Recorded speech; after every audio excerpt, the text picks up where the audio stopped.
Okay, I've been fighting with my computer, and I need to stop and make this video for you. Not much to say. You might notice that the dolls back here are different. I took every one of them down, dusted, and then put them back up in new locations and new combinations. And I did make a video of each of them in groups of 10. Turns out to be 12 videos that way. And I started editing the first one, and I got it ready for me to record the narration. And I put all the microphones we have 1/4" jacks. I put it into the adapter and plugged it in the computer and got nothing. Eventually realized this thing was dead. Ordered one yesterday. It actually arrived today already. Plugged it in. And now my computer thinks volume means reverb. So I was at the point where I was going to just reinstall the drivers, and my driver disk is not where it should be, and it's not where I think it should be, so I'm kind of frustrated. So I thought I would step away from that, do this. Like I said though, I really don't have much to tell you. I was hoping to start getting the videos about my individual dolls up. The only doll thing I've done that wasn't for a trade, and I know people ask me about trades. Basically, for me to do a trade, you have to catch me when I'm in the right mood, when I'm not working on any other trades, and if I've at least followed you somehow or another for a while. Usually once I start working on a trade, I regret it. So, because I used to just do it as fast as possible, I'm learning to pace myself now. So it takes a while. And I start to get anxious with how long it takes, even though I know most people who do customs take a while, and I shouldn't have a problem with it. And especially with rerouting, I can only reroute for about 20 minutes before my wrist hurts, so I have to take it easy. Even though I love getting a reroute done on the weekend, I do the anchor thread method, where you jab the heavy needle. Actually, I use this is the needle I use to reroute.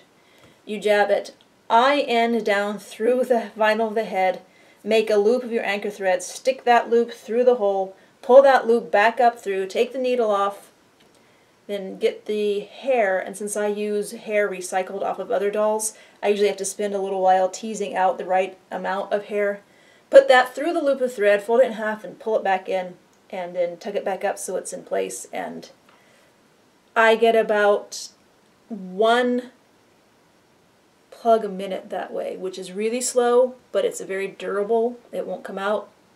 I know the tension method where you take the needle with the open eye in a dowel rod or other handle and just shove it in is a lot faster, and then you can put glue on the head and be just like Mattel. But I'm not ready to do that. I'm sticking with my anchor thread method, even though, like I said, I can do it for about 20 minutes before my hand starts to hurt. So it will get done. It will just take a while.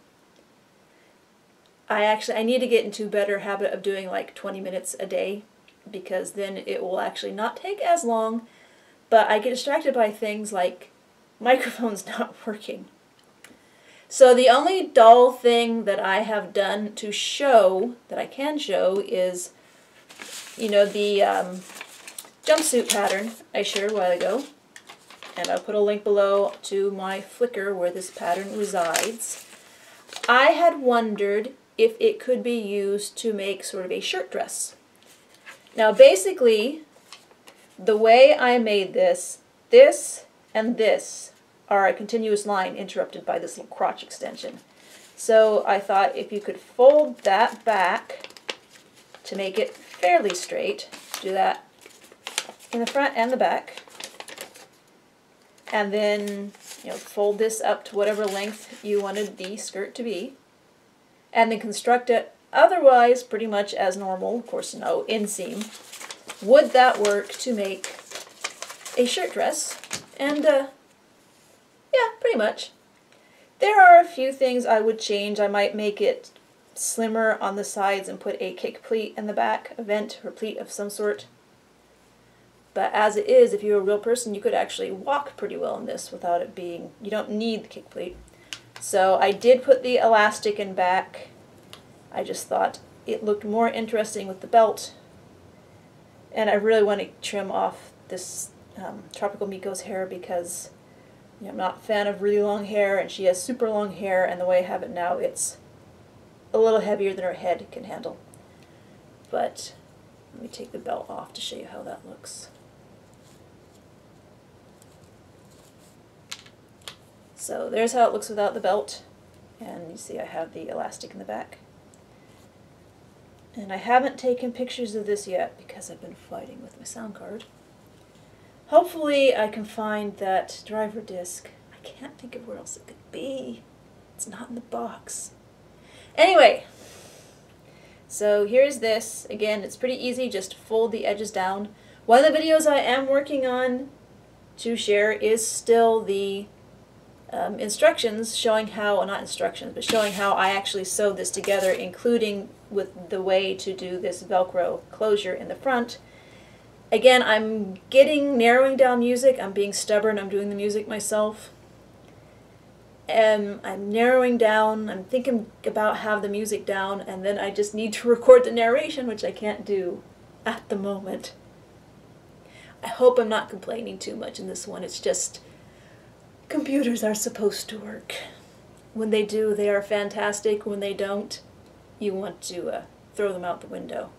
But then you know they really won't work. So anyway, yeah, if you want to make a shirt dress, you can use the jumpsuit pattern.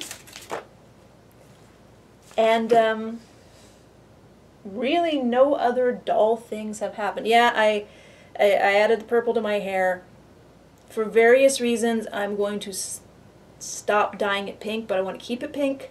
I just don't want to deal with maintaining the roots, and the stark contrast with the pink was like really annoying me. But I thought if I put the purple in, the purple is very close to my natural dark brown, so when that grows out, then I can get this sort of, shaded ombre effect with brown to purple to pink, and only be a few years behind the fashion because I'm not a trendy person. I'm sorry I don't have anything else to share. I've been trying to sew. I have parts cut out to make a hoodie for the kiddo because he lives in hoodies. But he's been living in the same hoodie for like 2 years and it's getting kind of ratty, although he probably won't like the idea of getting rid of it. And so that's another reason I don't have as much dull stuff done, is because I've been, if not actually sewing real human things, I've been thinking about sewing them and plotting and planning and getting thread and zippers and patterns and everything matched up, and I have piles everywhere in this room. And I'll get to that if I can just get my microphone to work. I'll keep you updated. Thanks.